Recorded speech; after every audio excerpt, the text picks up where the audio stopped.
everyone, heads up, if I sound weird, that is because I'm totally feeling weird.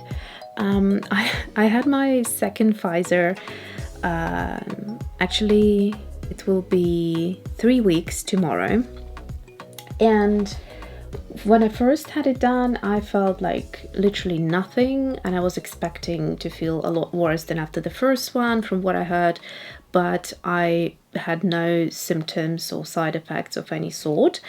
Then I had really bad headache, and also sort of like foggy head type of a thing.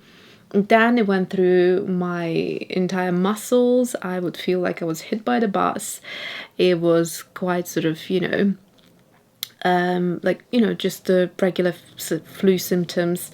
I had no fever or anything like that, but I did have all of that sort of concoction. By the way, if you're not interested in any of that, I totally understand. I put a timeline here somewhere for you to skip to the bit, and hopefully I won't be talking about it for too long, but I just wanted to share that if I sound a bit strange, is because I'm now sort of left with, and I had really like bad stomach pain. All of that cleared up. It coincided with our break, so the first few days I wasn't feeling great at all. But then eventually I started feeling better. It kind of cleared up and stuff. But now that we're back home, I'm kind of noticing a lot of fog brain, and I'm being quite forgetful. I don't know if it's something else or what it still is to do with the vaccine. I have no idea. If you experience something similar and want to share it, you're quite welcome, because I have no idea.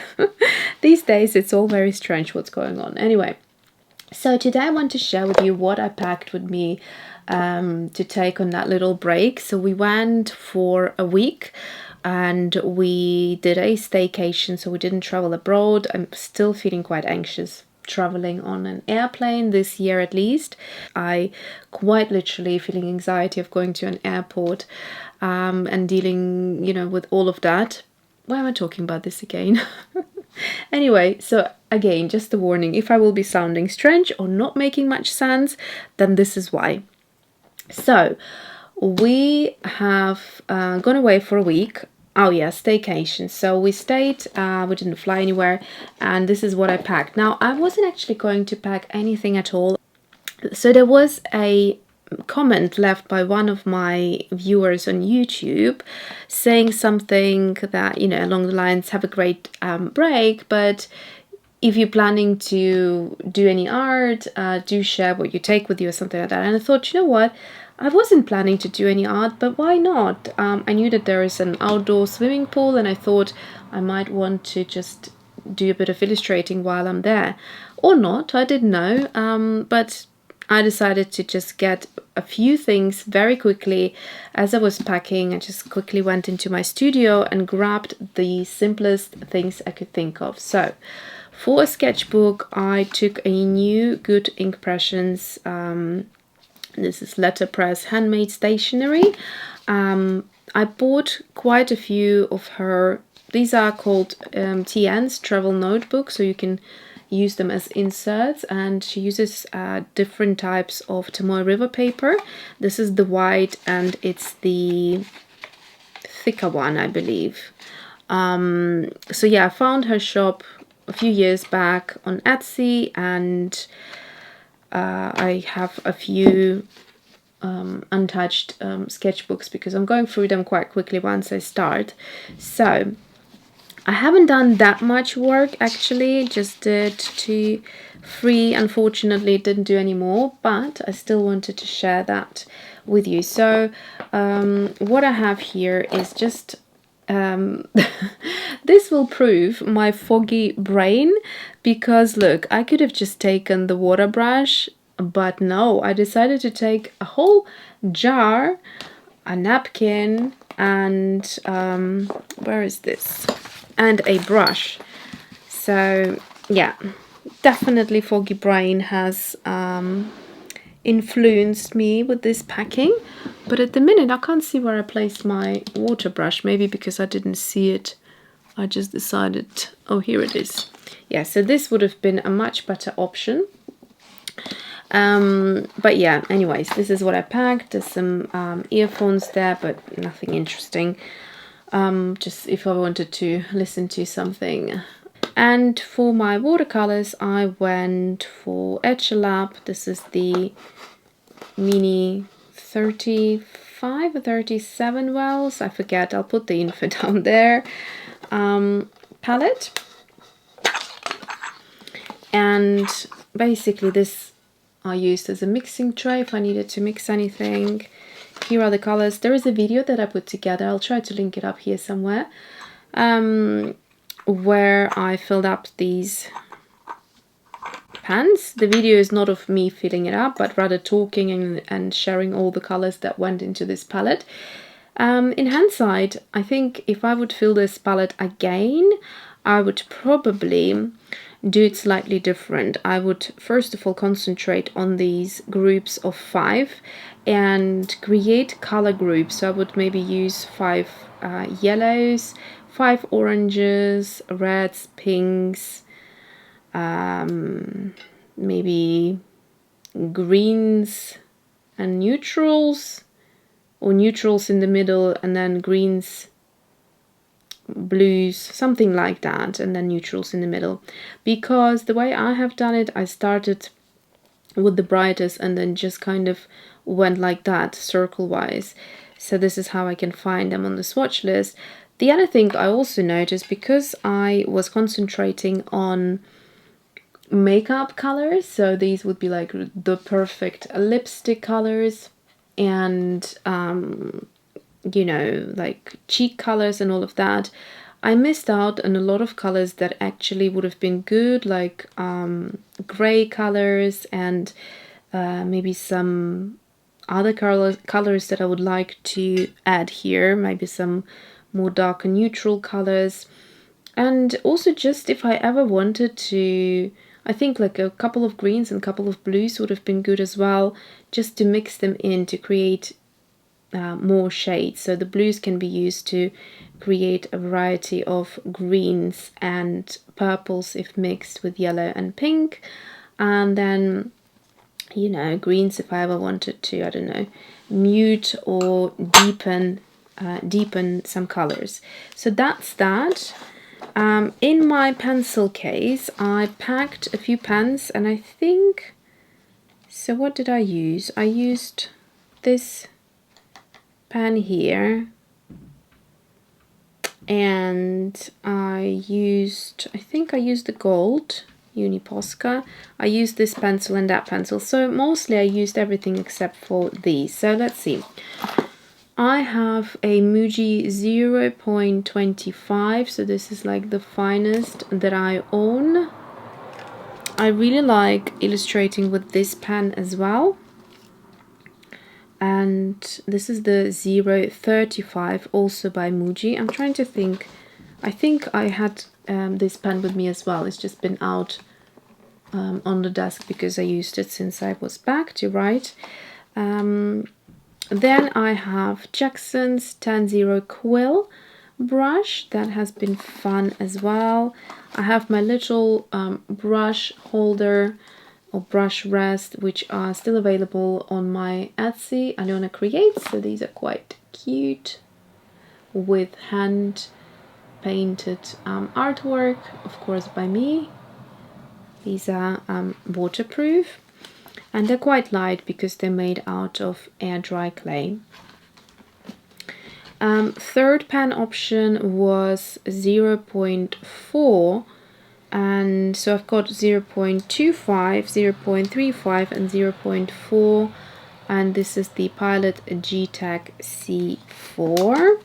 This was my first ever pen that I used to love, illustrate and sketch with before I even started the YouTube and got into art and all of that. I was loving this one. Then I have my Tombow Mono Zero. This is the elastomer eraser, so it's a clickable and it's great precision eraser. They come with replaceable eraser fillers. And then I have a white Uni Posca. This is a PC1MR. So the nib is like that. See on the black you can see better. And then the same size nib in a gold. So I love this pen. It creates loads of lovely polka dots and whatever you want to do with it. And then Graph Gear 1000 by Pentel. This is HB lead that I have here. It says 05. So it's got a really good weight to it. It feels nice, and it's got this clickable tip, and then if you click on the thing, then the nib goes inside, so that's really nice. And then this pencil here, which I enjoyed actually sketching with, this is the Koh-i-Noor Versatile, and it has a chunky graphite lead in there. And yeah, so this lead can be sharpened by unscrewing the top,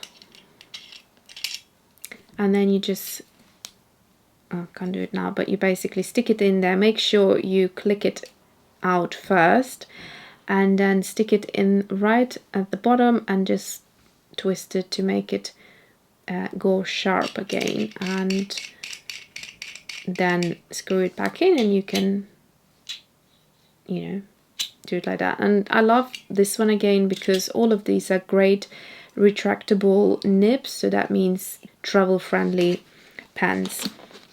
The actual pencil case, I think I ordered it shortly before we went away on Amazon. If I'll find it, I'll try to link it. I just thought it's so compact and it's really robust. It feels good, and it's small, it's lightweight, so it kind of worked well for me. And that is it. In terms of my artwork, I have created this one. It says 7th of August. Really enjoyed a bit of Potter's Pink on the Tomoe River paper. Let's see if I can just bend it like that. So it's just beautiful granulation that comes through.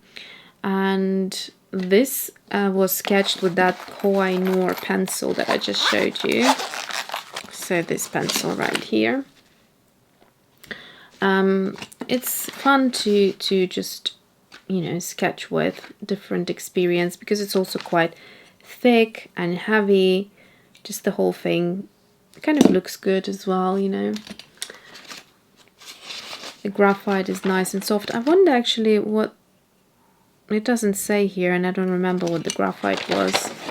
Then I just was illustrating one morning this girl here, so the next morning, and the intention was to use watercolor, but I liked her so much that I decided to just keep her black and white. And yeah, just a different style, but I really liked that shape. I liked her head slightly turned, and then I used a bit of one line here, but not fully.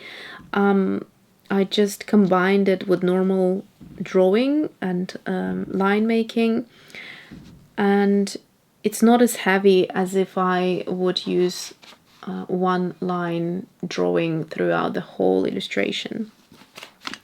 And what I wanted to do for the rest of the staycation, I was going to just create the same shape and just explore it, like, you know, use some watercolors, maybe do different styles and things like that. I was really missing a couple of, I put a little post on Instagram to say that I was really missing some colored pencils, and I wished I just packed a few of like my favorite colors and just to take with. Yeah, so I would have loved to use those pencils, and I might do that now that I'm back. I actually just ordered a sun lounge. I was looking at sun lounges since last year, and I just couldn't find one that I liked. So I found one. It was delivered yesterday, and I can now sit outside in the garden, pretend that I'm still away, and just illustrate. So yeah, I think that's what I may do. So that's it for here. And what I did as well is combining that pencil with the gel pen as well. So you have sometimes a bit of a pencil mark coming through, sometimes just highlighting certain areas of the illustration, and that's it. So I hope you enjoyed it. Very easy, very minimal, but that's the reality of things. So thanks for watching and see you soon.